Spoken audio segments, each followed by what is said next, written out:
May I request protocol to escort His Excellency? I have great pleasure in welcoming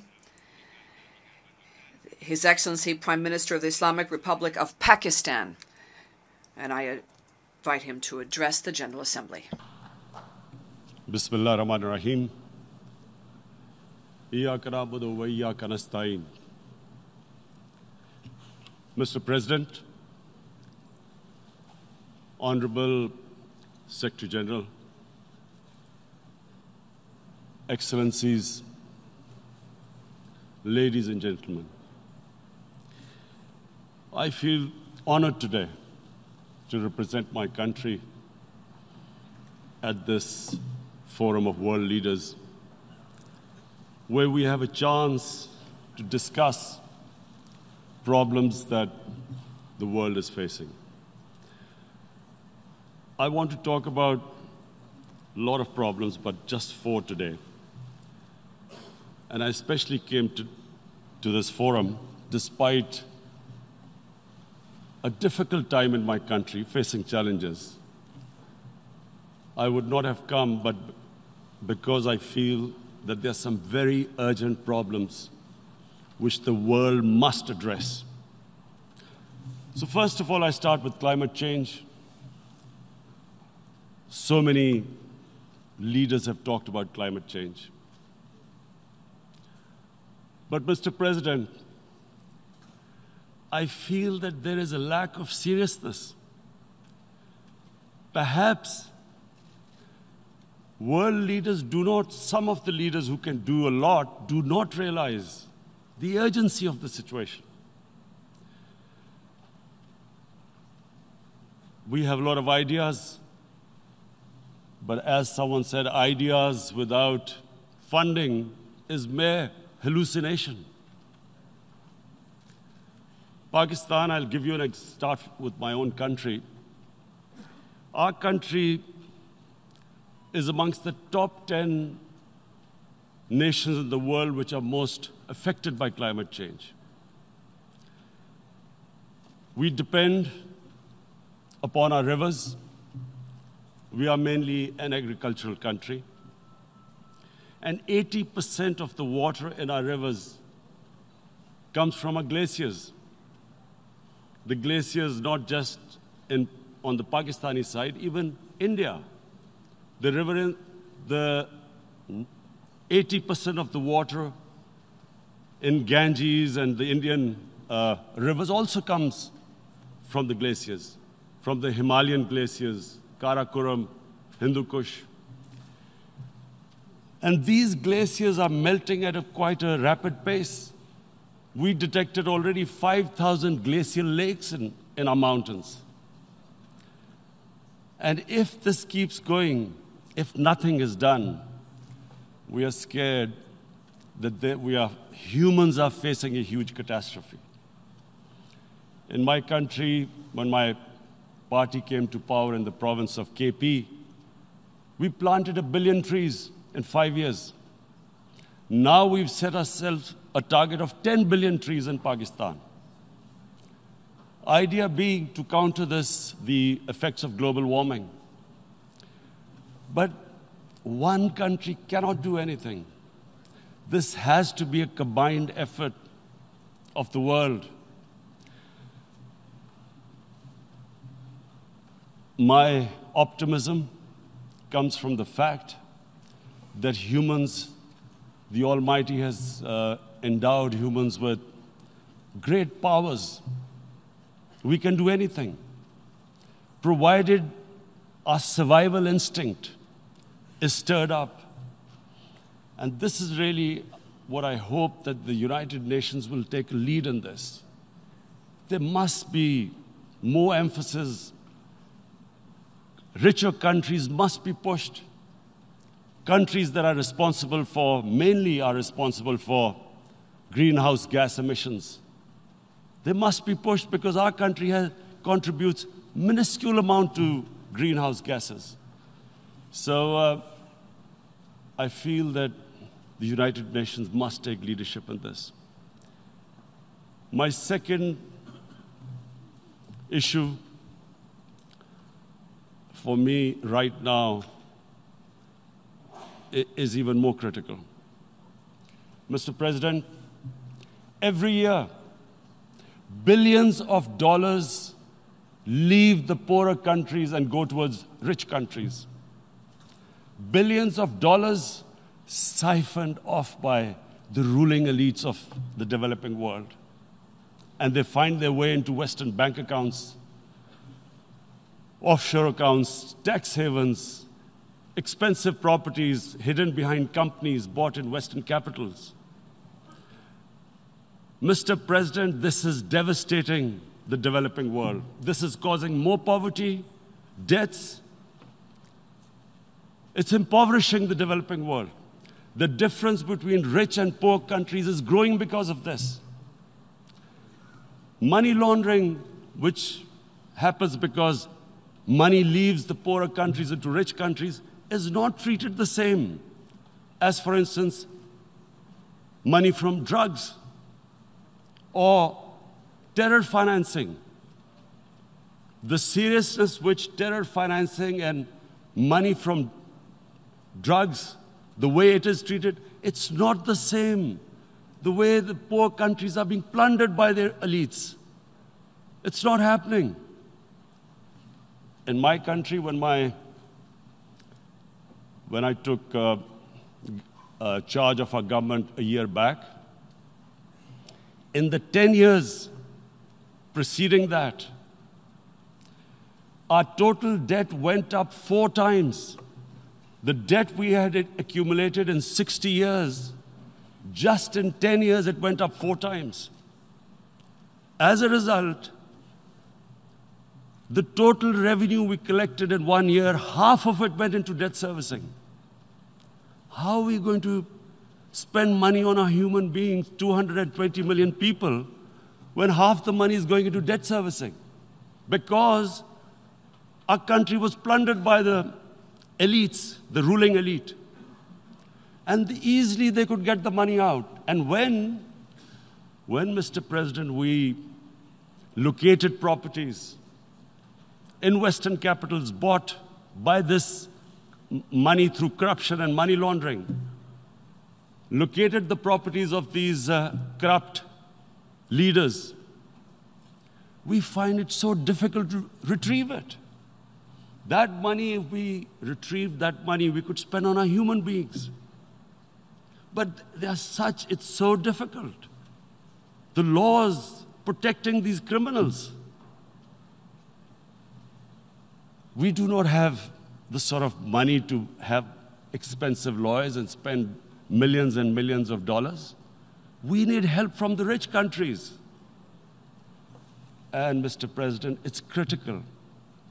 The rich countries must show political will. They cannot allow this to happen.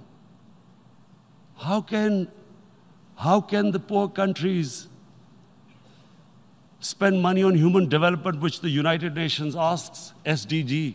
How are we going to do it when this money can easily leave our countries?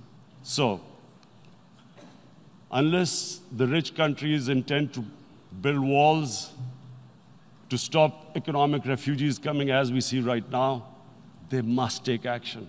They must take action now. It must be a deterrent. Corrupt ruling elites should not be able to take money out easily and park it into foreign bank accounts and into these properties abroad. And I never understand why. Why do we have these tax havens? Why is this allowed? Why shouldn't rich people pay taxes? Why is it legal to have these tax havens where you have these secret accounts? Because, the world is changing. The population of the world is growing. Sooner or later, you're going to have a crisis. If the poor get poorer and the rich get richer, there is going to be a crisis sooner or later. So this is my second point. I hope that the United Nations takes a lead in this. It involves the IMF, the World Bank, Asian Development Bank. They must find a way of stopping this plunder of the developing world. My third point, My third point is Islamophobia. There are 1.3 billion Muslims in this world. There are millions of Muslims living in other countries, European countries, and the US as minorities. Islamophobia since 9/11 has grown at a pace where it is alarming. Human communities live together. There should be understanding amongst them. But Islamophobia is creating a division. Muslim women wearing hijab, it's become an issue. It's become an issue in some countries. Hijab is some sort of a weapon. A woman can take off her clothes in countries, but she can't put on more clothes. How is this happening? Because of Islamophobia. And how did this Islamophobia start? After 9/11. And why did it start? Because certain Western leaders equated terrorism with Islam. Islamic terrorism. Radical Islam. What is radical Islam? There is only one Islam. And that is the Islam we follow of Prophet Muhammad sallallahu alaihi wasallam. There is no other Islam. Radical Islam, Islamic terrorism, what message did they send to people in the West? And why is there Islamophobia? How is a person in New York, in the Midwest, in the US, in European capital, how is he going to distinguish between who is a moderate Muslim and who's a radical Muslim? Because terrorism has nothing to do with any religion. This Islamic terrorism, Islamic radicalism, and sadly used by leaders, this has been the main reason for this Islamophobia. And it has caused pain amongst Muslims. We in Muslim countries watch this Islamophobia traveling abroad, and it's getting worse. And may I just say, Mr. President, that in European countries, it is marginalizing Muslim communities. And we all know that marginalization leads to radicalization. Some of the people who ended up as militants in Syria and other places were from marginalized Muslim communities. And my point here is that we must address this issue.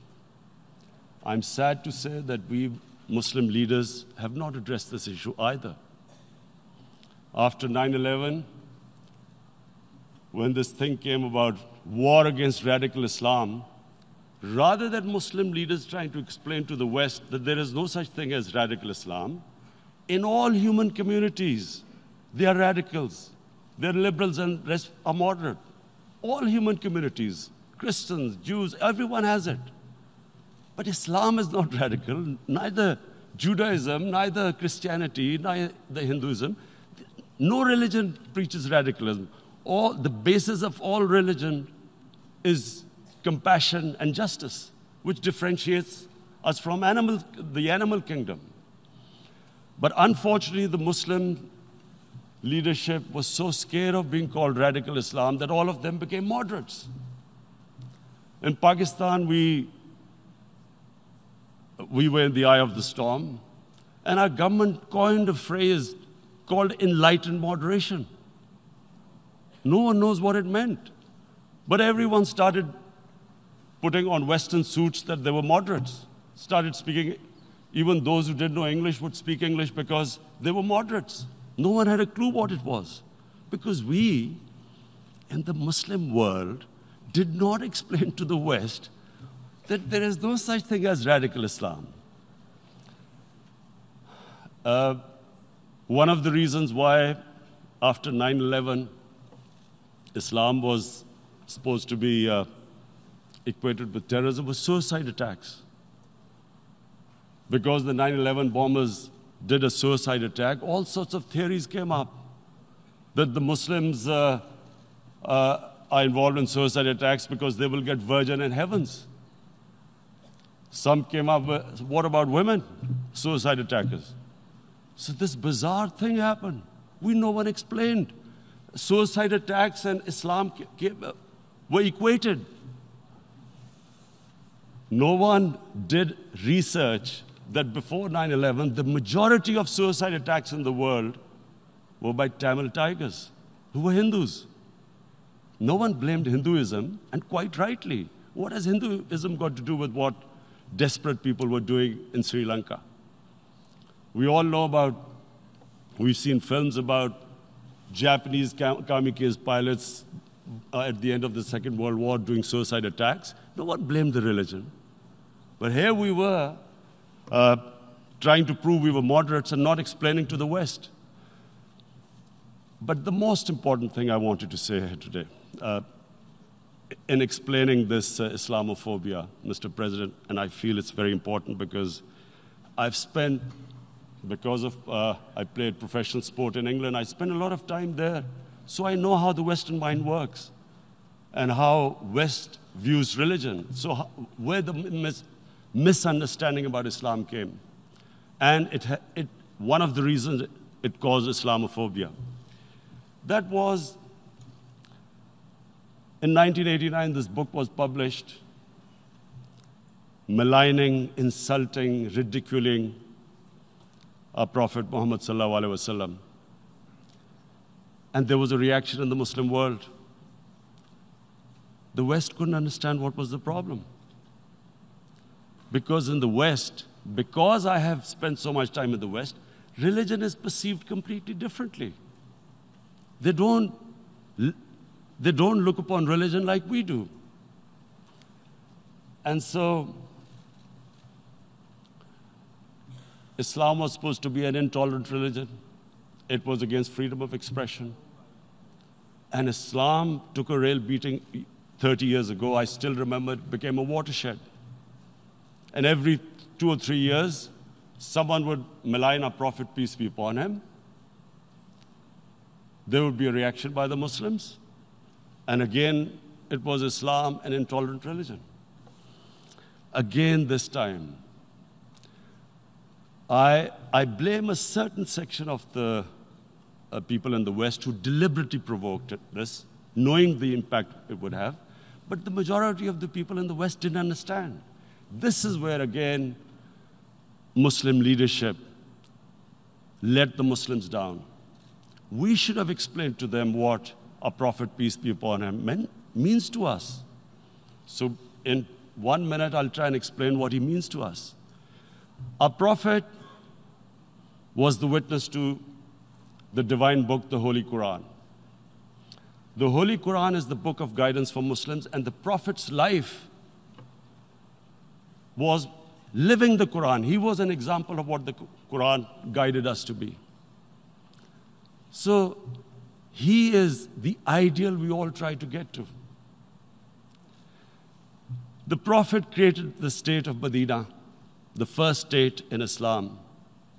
That state was the basis of a Muslim civilization which became the predominant civilization for the next 700 years. And what was that state? I hear such strange things about Islam, that it is against women, it's against minorities. The first state of Islam in Medina, it was the first time a welfare state was set up. The state took responsibility of the weak, widows, orphans, poor people, handicapped. It taxed the rich, spent the money on the poor. The state announced that all human beings are children of Adam, hence equal, whatever the color of their skin. The state announced, the Prophet announced that, and slavery, the whole system depended on slavery as it did for many years in the Western societies. The Prophet said that one of the greatest deeds is to free a slave. But because the society depended on slavery, he said, but if you have to, treat them as an equal member of the family. And as a result, something happened in a Muslim world which hasn't happened in any other civilization. Slave dynasties appeared. Slaves became kings. The Mamluks, slaves who ruled Egypt. In India, there were slave dynasties. And then, with minorities, again, you hear that Islam is supposed to be against minorities. Let me just make this clear. In Islam, the Prophet announced that everyone was free to practice his religion. It was a sacred duty to protect the places of worship of all religions. He announced that every person is equal in front of law, whatever his religion or his color. And this incredible case, and I always quote this, that the fourth Khalifa, the head of state of Medina, he lost a court case against a Jewish citizen. So, number one, it showed there was a rule of law, no one was above law. And number two, that a Jewish citizen was an equal citizen. So, Mr. President, when a Muslim society is unjust to its minorities, it is going against the religion of Islam and our Prophet, peace be upon him. So, it is important to understand this. The Prophet lives in our hearts. When he's ridiculed, when he's insulted, it hurts. As we human beings understand one thing: the pain of the heart is far, far, far more hurtful than physical pain. And that's why the Muslims react.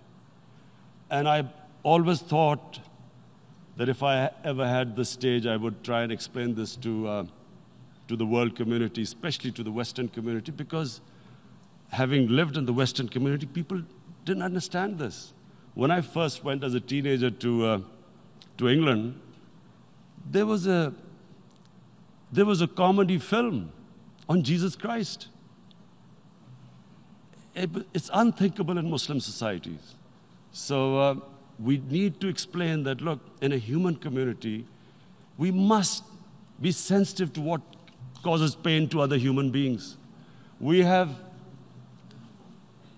in the Western society, and quite rightly, the Holocaust is treated with sensitivity because it gives the Jewish community pain. That's all we ask.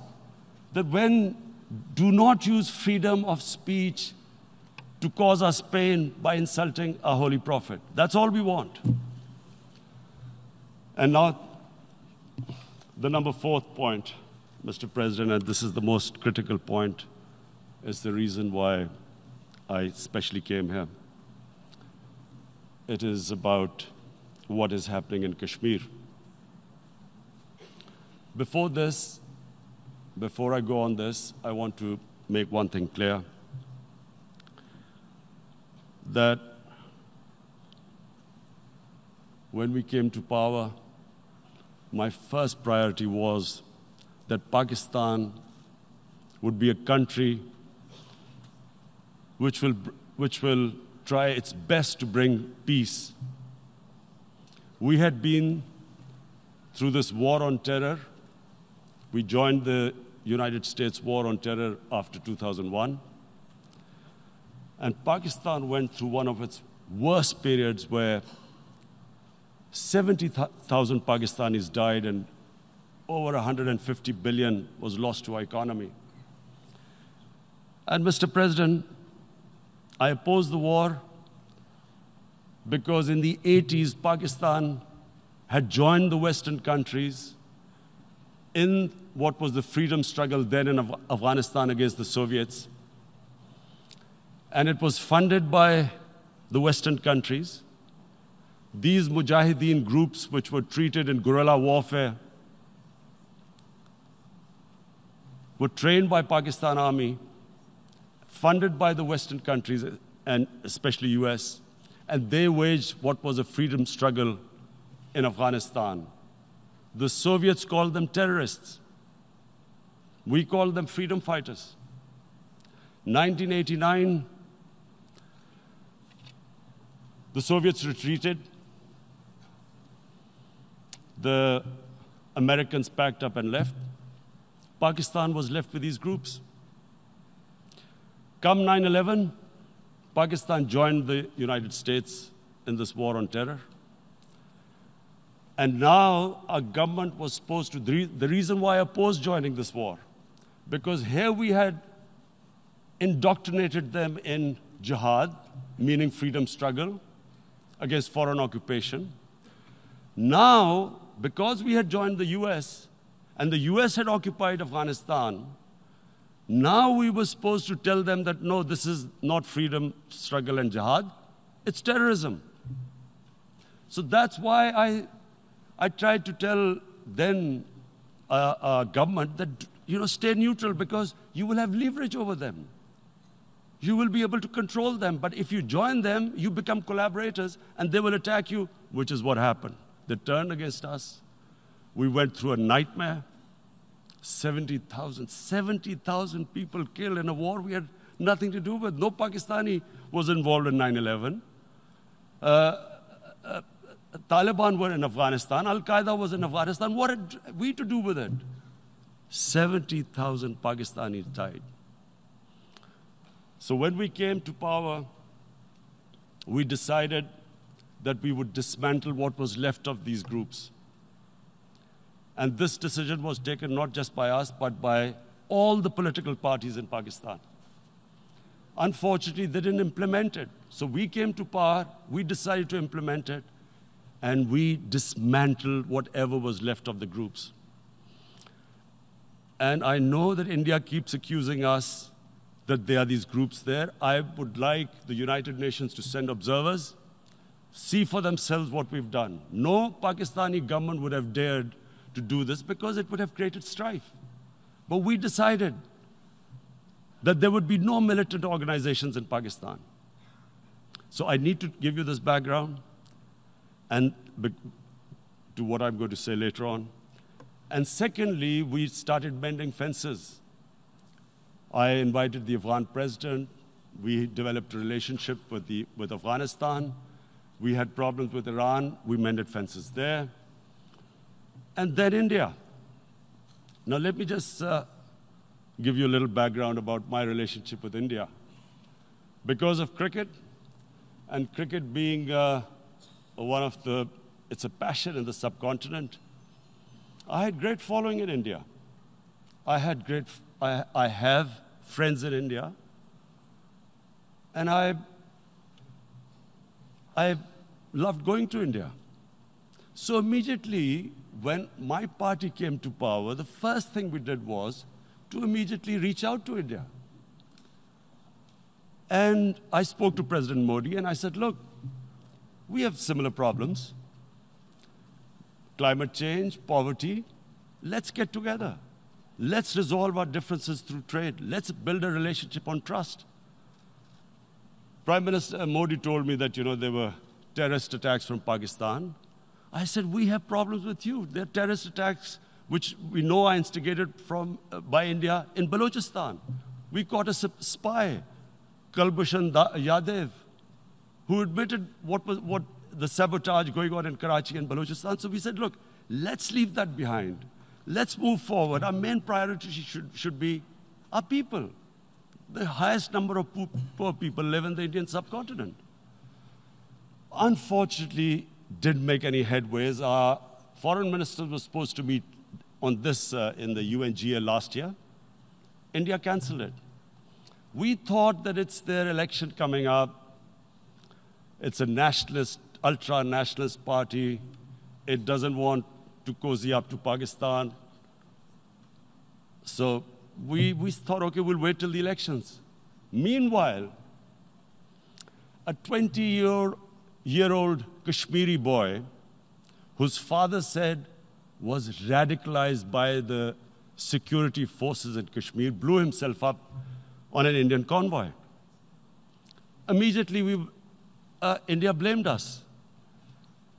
I spoke to the Indian public on television. I said, if you give us any iota of proof, we will immediately take action, because we've clamped down on these groups. Rather than sending us any proofs, they sent their jets in, they bombed us. We retaliated. A jet, 2 of their planes were shot down, 1 pilot bailed out in Pakistan. We immediately returned the pilot, saying that, look, we do not want any escalation. Rather than taking that as a peace gesture, the entire campaign, almost the entire campaign of Mr. Modi in the election was how he had taught Pakistan a lesson that jets had killed 350 terrorists. Complete lie. They had just killed about 10 trees of ours, which was quite painful given that, we are growing all these trees. He then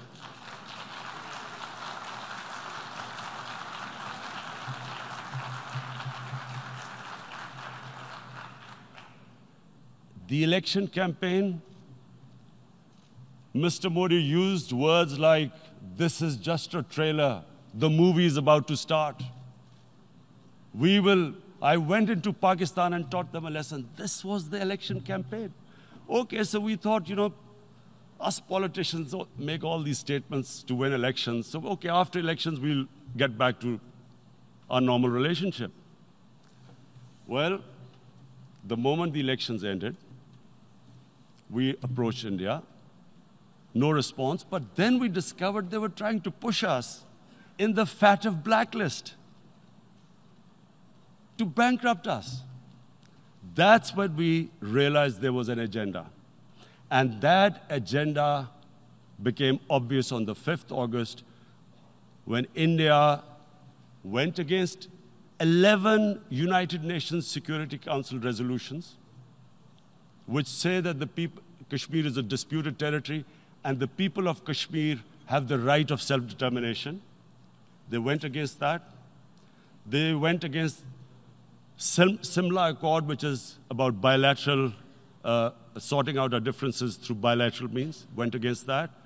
They actually went against the Indian Constitution. Illegally, they revoked Article 370, which gave Kashmir the special status. They got an extra 180,000 troops there.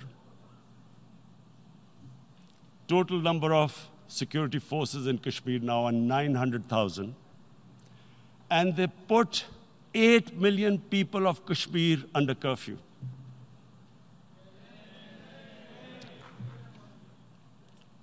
Mr. President, now I just briefly want to make the people understand, how can anyone do something like this? And for that, I have to explain to you what is RSS. RSS, Mr. Narendra Modi is a life member of RSS. RSS was an organization that was inspired by Adolf Hitler and Mussolini, came about in 1925. They believed in racial purity, racial superiority. They also believed they were an Aryan race like the Nazi believed they were an Aryan race. All that I'm saying can be verified. This is the time of information revolution. You can Google all this, what I'm saying. But it is very important for me to explain this to you so you know what is happening in India. This RSS believed in the ethnic cleansing of Muslims from India. At one point, there was racial superiority of the Hindu race. Secondly, it was hatred for the Muslims and for the Christians, because they believed that this golden age of Hindu civilization was stopped because of Muslim rule centuries back, and than the British rule of India. So it was racial superiority and hatred for Muslims and Christians. This is openly stated. You look at the founding fathers of RSS, Golwalkar and Savarkar. Just Google them and you'll find out. And this ideology of hate is what murdered the great Mahatma Gandhi in 1948. It was this ideology of hate that made Narendra Modi in 2002 do a pogrom against Muslims in Gujarat when he was the chief minister. He allowed 3 days for these RSS goons who were inspired by the Hitler brown shirts. They actually wear brown shirts. This RSS, the Congress Home Minister gave a statement that in RSS camps, terrorists are being trained. And these terrorists butchered 2,000 Muslims and 150,000 Muslims were made homeless. Narendra Modi could not travel to the US because of that. And I need to make you understand this background before I explain to you that what sort of a mindset would lay siege to 8 million people with 900,000 troops. Women, children, sick people, locked in as animals. In fact, of what I know of England, if 8 million animals were locked in, the RSPCA would have made a lot of noise about it. These are human beings.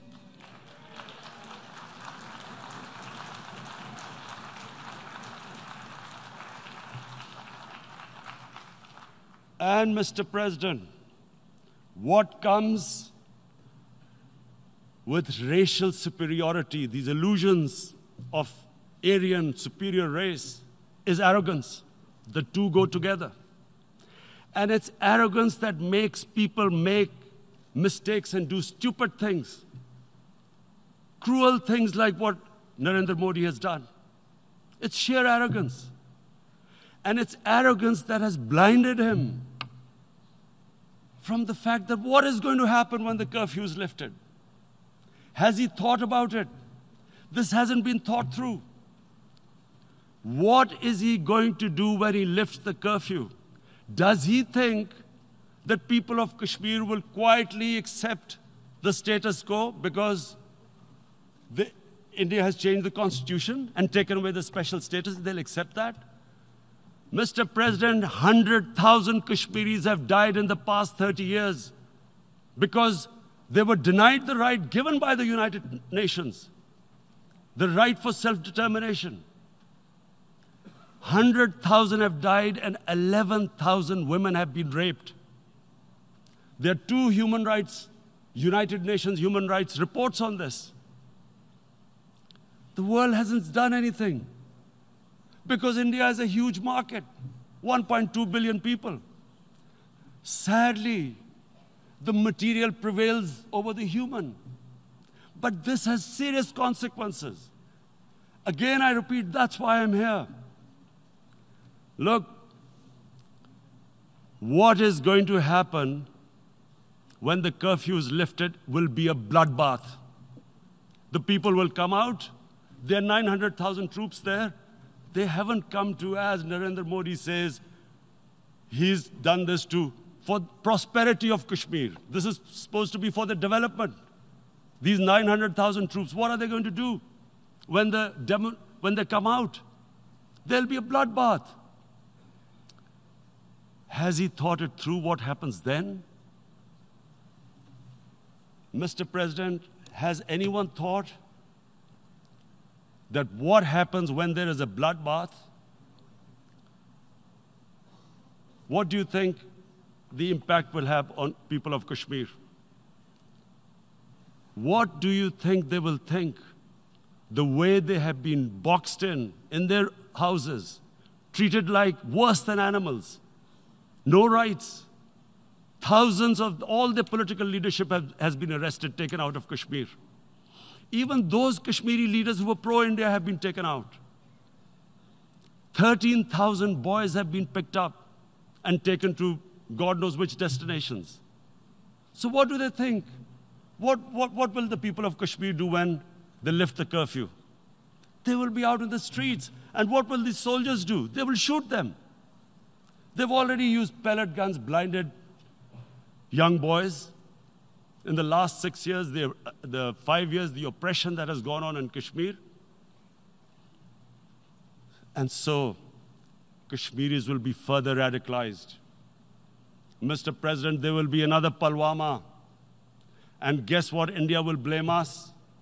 They're already blaming us. They're saying all this is happening because of Pakistan. One of their defense ministers said, there are 500 terrorists lined up on the border to go in. Why would Pakistan send 500 terrorists when there are 900,000 troops? What impact are they going to make? What will they do? And don't we know that the moment there is some terrorist attack, all that will happen is there'll be further cruelty and oppression of the people of Kashmir. We will just give the 900,000 troops to further crush the people of Kashmir. And then we'll give the Indian government an excuse that, look, Pakistan is a terrorist state, and this mantra that has gone on, Islamic terrorism. The moment you use this catchword, Islamic terrorism, the whole world turns away. No one talks about human rights.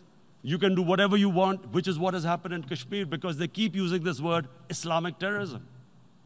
And this is what they're doing right now. What do we benefit from further increasing the cruelty on the people of Kashmir? And why would we want this? But there is no other narrative left for India. As when they lift the curfew, whatever happens, Pakistan will be blamed, and there is always a danger of another Pulwama. They might come and bomb us again, and then another cycle might start. And what does Narendra Modi think that 180 million Muslims of India are thinking right now?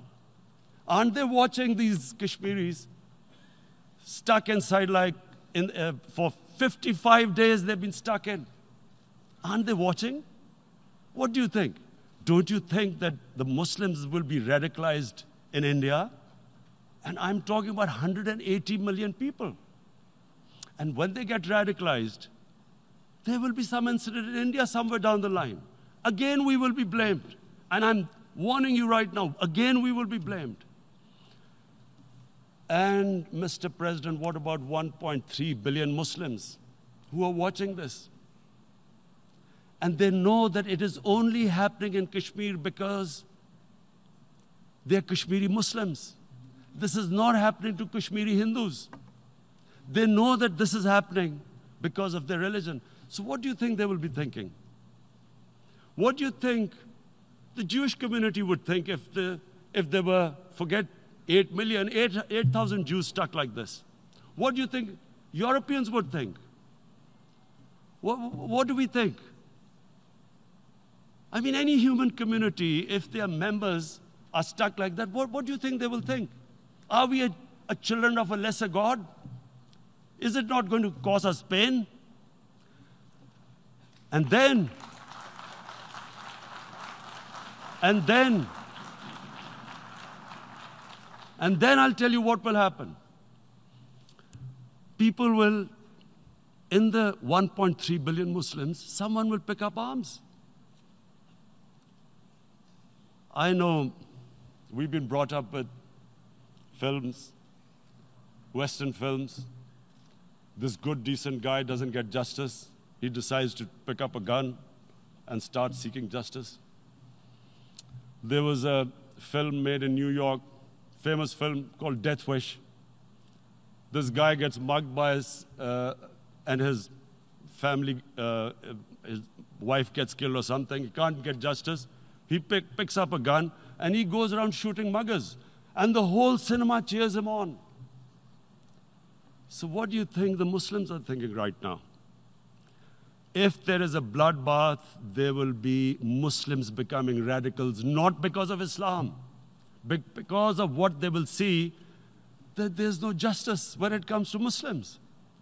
There were Rohingya Muslims, Myanmar, who are, God knows, almost 1 million people out, ethnic cleansing. What was the response of the world community? So what do you think will be the response of 1.3 billion Muslims? I picture myself. I'm in Kashmir. I've been locked up for 55 days. I have heard about, and there are rapes, Indian Army going into homes, soldiers. Would I want to live this humiliation? Would I want to live like that? I would pick up a gun. You're forcing people. You are forcing people into radicalization. When people lose the will to live, what is there to live for? And this is what, if you can do this to human beings, you are actually radicalizing people. And so, Mr. President, I want to repeat here, this is one of the most critical times. There will be a reaction to this. Pakistan will be blamed. 2 nuclear-armed countries will come face to face like we came in February. And before we head in that direction, the United Nations has a responsibility. This is why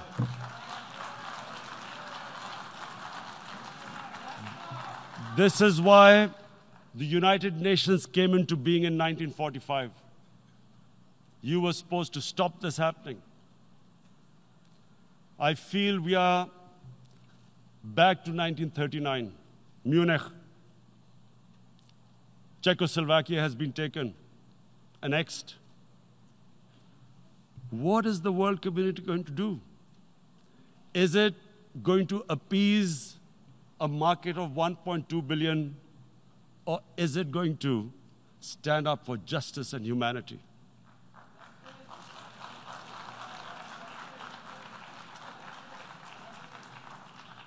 If this goes wrong, you hope for the best, but be prepared for the worst. If a conventional war starts between the 2 countries, Mr. President, if a conventional war starts, and anything could happen, but supposing a country 7 times smaller than its neighbor is faced with the choice, either you surrender or you fight for your freedom till death, what will we do? I ask myself this question. And my belief is, La ilaha illallah, there is no God but one. And we will fight. And when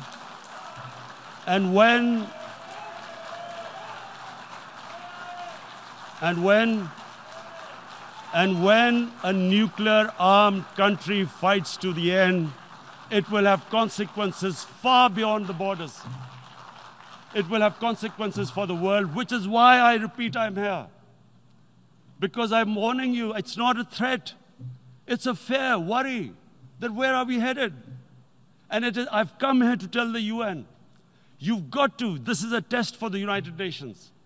You are the one who guaranteed the people of Kashmir the right of self-determination. They are suffering because of that. And this is the time. This is the time not to appease like in 1939 appeasement took place. This is the time to take action. And number 1 action must be that India must lift this inhuman curfew, which has lasted for 55 days. It must free all political prisoners, and especially those 13,000 boys that have been picked up. Parents don't know where they've disappeared. And then